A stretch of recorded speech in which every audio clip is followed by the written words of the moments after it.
Hi, welcome back. My name is Shane Green. I am the Culture Hacker, and I want to talk this week about culture, more specifically managers versus leadership.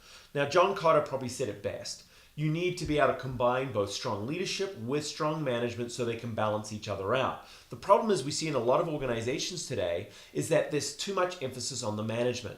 There's not enough focus on leadership type skills where people or managers are actually asked to work through their employees. Now listen, I get it. Management gets the operation running every day. It makes things happen. And let's face it, we usually promote into our supervisors and management positions people that are really the best at that job or task. So it's no wonder that people feel more comfortable in their management type roles. The problem is though, is that leadership, taking care of people, is becoming so much more important today because it's about culture. It's about being able to take great care of your customers. It's about managing that retention, and it's about getting productivity out.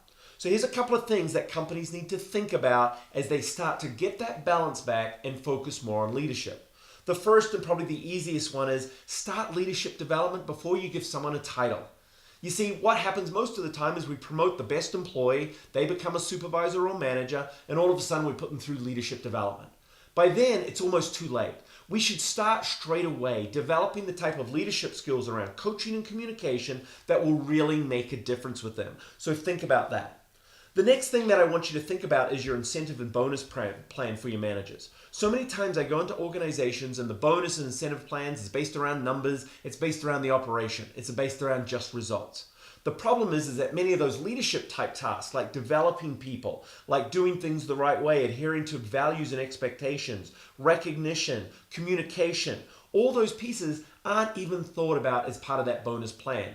And so as a result, managers are skewed much more towards the hard numbers, the real hard facts of being a good manager. So the soft skills often get left on the side. And then the final thing that I think you've got to think about is we've got to have some accountability. At the end of the day, if a manager isn't able to work through their people, if they aren't able to create the type of culture that delivers great performance in the right way, then there's a problem. You see, that's probably one of the biggest things that we've got to think about. Companies can no longer accept that it's okay for a manager just to get the right results, run the right operation, but to do it in the wrong way. Leaders bring that balance back. So not only do we deliver the right results, but we deliver it in such a way that it just feels right. Thanks very much for listening. We'll see you again next week. Cheers.